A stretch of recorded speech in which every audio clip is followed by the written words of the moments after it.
Just articles. Mm-hmm. You ready? You ready? Carlsbad. Carlsbad. Yep, hold on. Oh, that's a nice color shot there. Yeah, I used that for a Christmas card one year. Look at that front end. It seems to be up most of the time. Can't ask for better weight transfer, I don't think. No way. Okay, thank you. That was a good little car. Boy. Yeah. The car works good. Carlsbad. This is Ramona racing Travis. Yeah, the green. Benny Travis. Benny Travis in the green car. Yep. That was kind of a green. Yeah. After Travis, when they went to the Chrysler and blew the friggin' thing up and, you know, and weren't gonna race anymore, well, I did the same thing Dick did, because at that time I was getting ready to go on my own, and so I went to Ben Travis Sr.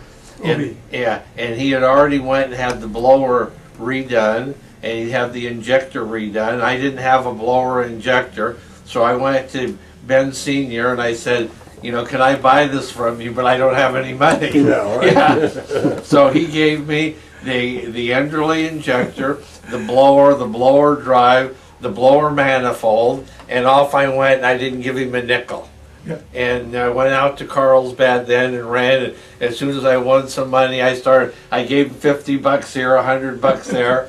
But yeah. He's my neighbor. He lives right across the street from me. And did you? Ben does? Yeah, OB.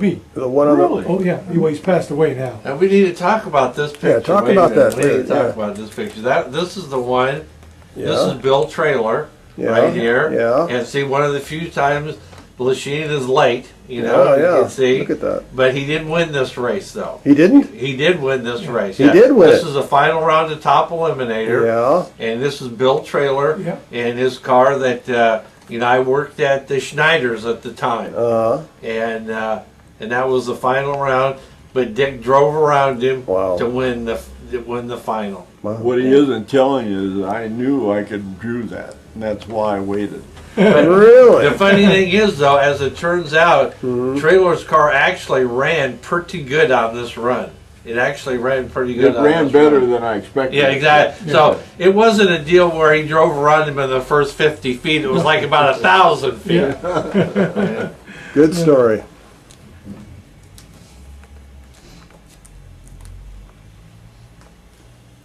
This was in what year are we looking at now? We're looking at 65 or 66? This is probably 64, I think. 64.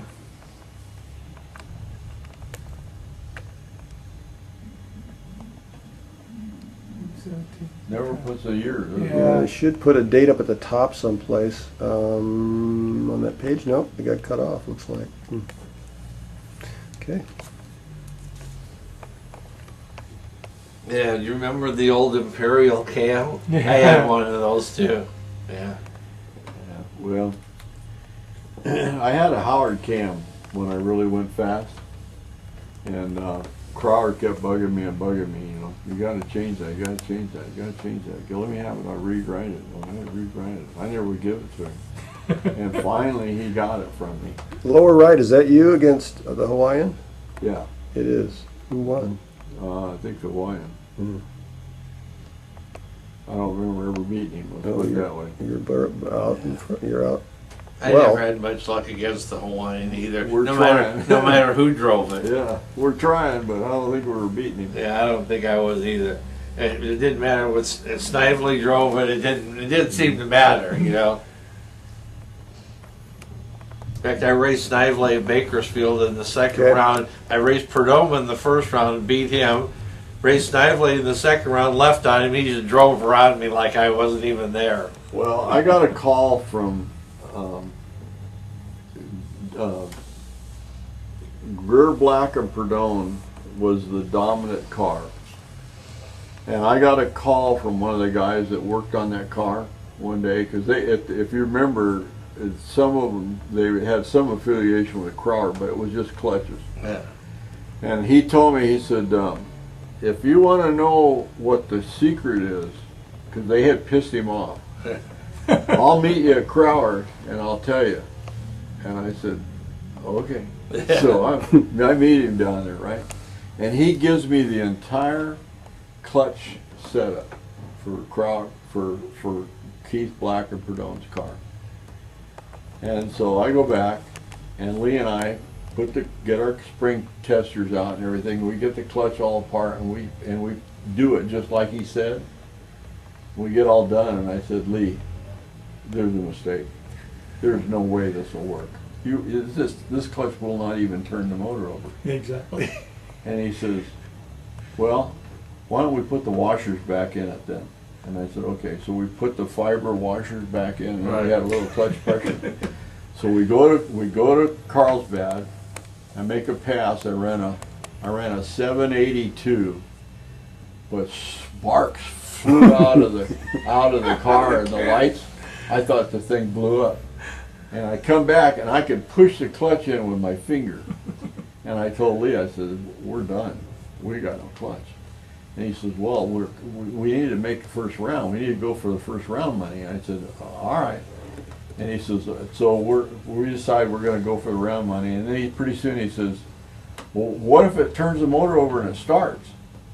I said, well, if it starts and there's nothing coming out of the bell housing, I'll try to leave the line.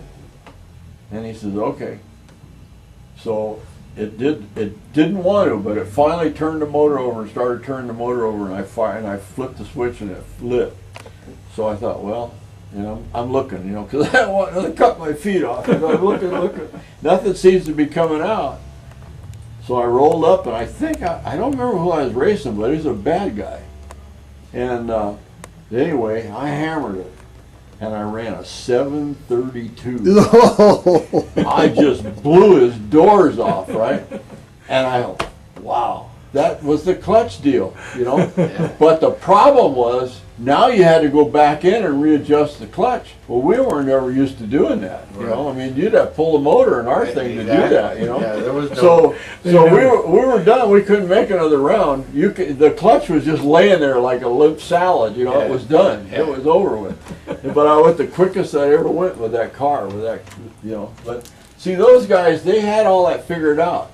They had an adjustable throwouts, and they would just take a plate off and go in there and adjust the weights on the throwouts, and then they could make another round. And they knew how to do that each time, you know. Excuse me. No problem. Ready. Nick's clutch story is so close to mine, it's not even funny, except I got my clutch information from Tom Joe. I used to help those guys a lot. I used to, Skinner and Joe? Yeah, I used to give them anything they needed. I used to give them all kinds of stuff. And even though I was poor, they were poorer than me. And so one day, Joe tells me, he says, you know, I'm going to give you the best tip you ever had. And they were just thundering. They were whipping my ass every single week. And I said, well, what? He says, it's all in the clutch. He says, this whole deal is in the clutch. And I said, well, what do you mean? I had never touched my clutch. You just ran it and ran it and ran it. And so he says, well, what you need to do is take your clutch and take 3 of the springs out of the hat. And I looked at him, I said, well, you must be out of your mind. That's not even going to turn the motor over. And he goes, just do it. And he says, you'll be shocked at how it works. So I tell Larry this, and he goes, no, we're not doing that. He says, that's not going to work. So about a month goes by, and finally we decide we're going to do that. And so we take the clutch apart, we take the springs out, and I'm looking at it going, I'm just shaking my head. This is not going to work. This is not going to work. Same deal. We go to Carlsbad. I pull up to the starting line. I bring the motor up. I leave, and it probably only went about 20 or 30 feet, and it didn't smoke the tires, and I jumped off of the throttle. And when we get down at the end, he says, what happened? What happened? I said, well, the clutch was slipping. Did you see it? This is not going to work. And so we went and we took the car back home that same day, changed the clutch back, came back out there with the old clutch, won the program. So about another couple weeks goes by, and I talked to Joe, and he said, well, did you try it? And I said, yeah, but it didn't work. I says, the thing went out there, and it didn't smoke the tires at all. He said, well, if you would have stayed with it, it would have kicked the tires up, and it would have worked. Okay, fine. So we take the springs back out of the clutch. We go out to Carlsbad. We go up to qualify. I hammer the thing, same deal. Goes out there about 30 feet, but this time I stay with it a little longer, and all of a sudden I see some tire smoke coming off of the thing. Goes sailing down through there, and Larry comes down there and he says, I guess Joe knows what he's talking about. We just ran 2/10 quicker than we'd ever run. And